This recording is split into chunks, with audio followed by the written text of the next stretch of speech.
L'ONU prépare également une mission en Côte d'Ivoire pour demander au président Alassane Ouattara de ne pas exclure injustement un adversaire de la prochaine élection présidentielle. Le régime Ouattara paie un allié militaire.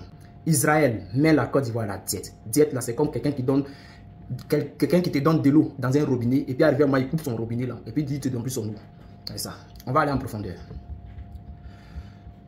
La pression liée à l'élection présidentielle de 2025 gagne les partenaires stratégiques de la Côte d'Ivoire. Le président Ouattara vient de perdre un allié important. Alassane Dramane Ouattara vient de perdre un allié très important. Israël. Dans sa stratégie de sécurisation du territoire, selon une information parvenue à Afrique Sud 7, Tel Aviv a décidé de réduire ses livraisons de matériel militaire à la Côte d'Ivoire à l'approche de la présidentielle de 2025, à l'élection présidentielle de 2025. C'est-à-dire, Israël voit l'élection présidentielle 2025 à venir et Alassane Ouattara se lève, il va aller prendre des armes. Israël dit non, ça c'est pas clair. Champion, il faut te calmer. Nous, on ne te donne plus d'armes. Et toi, là, chaque élection, là, il y a un conflit dans ton pays, donc on ne te donne plus d'armes. Alors, qu'est-ce qui se passe? Israël gèle sa livraison de matériel militaire à la Côte d'Ivoire. Israël gèle. Israël a gelé c'est-à-dire sa livraison de matériel militaire à la Côte d'Ivoire. Israël gèle. Plus de livraison de matériel militaire pour faire la guerre à la population. Alors, on va aller en profondeur. Puisque les élections présidentielles riment souvent avec crise en Côte d'Ivoire, les différents partenaires du pays commencent à revoir leur stratégie de positionnement. Les différents partenaires du pays commencent à revoir leur stratégie de positionnement. Israël, un partenaire stratégique du pouvoir du président Alassane Ouattara, vient de prendre ses distances dans sa politique en Afrique de l'Ouest et en Côte d'Ivoire plus particulièrement. C'est-à-dire, Israël vient de prendre une décision. Et là, il dit qu'il ne livre plus les armes à Alassane Ouattara. C'est-à-dire, c'est chaud sur Dramane Ouattara. La raison, on va vous expliquer pourquoi. L'État hébreu refuse que ces moyens militaires soient utilisés dans le pays pendant une période potentiellement troublée. Donc, c'est-à-dire, ils savent qu'en octobre, là, ça sera gâté. Donc, ils ne veulent pas qu'Alassane Ouattara utilise les matériels pour tuer le peuple. Alors, on va aller en profondeur. Qu'est-ce qui se passe? On va aller en profondeur. En effet, la Côte d'Ivoire se prépare à des élections présidentielles prévues pour octobre 2025.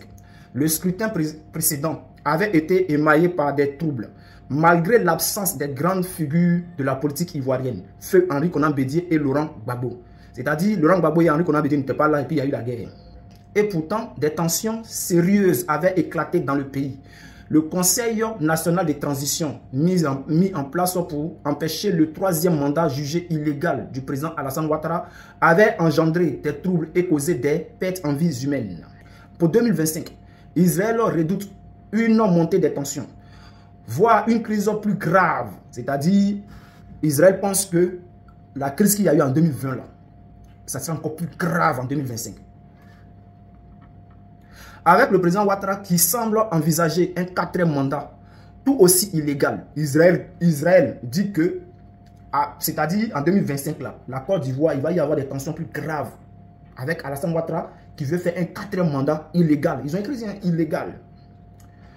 Et une opposition qui prépare une contestation majeure en cas d'exclusion de Laurent Gbagbo du scrutin ou de tricherie à l'élection. C'est-à-dire, au cas où Laurent Gbagbo serait exclu, l'opposition, c'est-à-dire les gens du PPACI, sont prêts à aller au fond manifester jusqu'à ce que le nom de Gbagbo soit mis sur la liste électorale. Et même si le nom de Gbagbo est sur la liste électorale, ils craignent que Alassane Ouattara fasse une tricherie pour s'imposer au pouvoir. Et c'est dit Israël même sait qu'Alassane Ouattara ne peut pas gagner les élections. Les services secrets israéliens craignent une escalade des tensions et des troubles importants. Tel Aviv refuse que le matériel militaire destiné à la Côte d'Ivoire serve à réprimer les opposants politiques. Le gouvernement de Benyamin Netanyahou aurait donc décidé de restreindre ses livraisons de matériel militaire à la Côte d'Ivoire, au moins jusqu'à la fin de l'élection présidentielle. C'est-à-dire, eux ne donneraient pas d'armes militaires à la Côte d'Ivoire jusqu'à après les élections de 2025. Voilà. Alors, on va aller en profondeur. Alors, chers frères qui disaient que non, l'ONU comme ci, l'ONU comme ça, là. Écoutez très bien, Côte d'Ivoire, la candidature de Laurent Gbagbo, objet de tension. Laurent Gbagbo, opposant historique, a annoncé son intention de se présenter à la prochaine élection présidentielle en Côte d'Ivoire alors qu'il aura 80 ans. Il a été condamné à 20 ans de prison par la justice une décision qui le prive de ses droits civiques dans le cadre de l'affaire du braquage de la BCEAO. Cependant, l'Institut financier régional n'ayant jamais porté plainte ni signalé de vol dans ses rapports, les partisans de Laurent Gbagbo considèrent cette condamnation comme une décision politique qui vise à limiter ses ambitions électorales. Ces partisans envisagent de faire pression sur le gouvernement d'Abidjan pour obtenir la réinscription de Laurent Gbagbo sur la liste électorale. L'ONU prépare également une mission en Côte d'Ivoire pour demander au président Alassane Ouattara de ne pas exclure injustement un adversaire de la prochaine élection présidentielle. Je vais reprendre.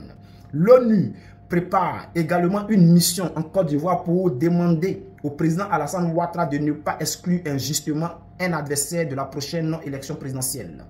Alors que les tensions s'accentuent à l'approche du scrutin, Israël a décidé de se tenir à l'écart de cette dynamique électorale, tout comme l'armée française qui a récemment rétrocédé à la Côte d'Ivoire sa célèbre base militaire de Port-Boué, le 43e BIMA, symbole de sa présence militaire en Afrique de l'Ouest. On va aller même en bas, jusqu'à en bas. Cette décision de céder son camp militaire à l'armée ivoirienne, alors qu'elle était présentée par le président Alassane Ouattara comme un signe de la souveraineté de la Côte d'Ivoire, est en réalité un élément de la nouvelle politique française en Afrique. Le président français Emmanuel Macron a clarifié la situation en indiquant que la décision de quitter Port-Boué a été prise par Paris contre l'avis de certains dirigeants africains qui souhaitaient laisser les choses en état.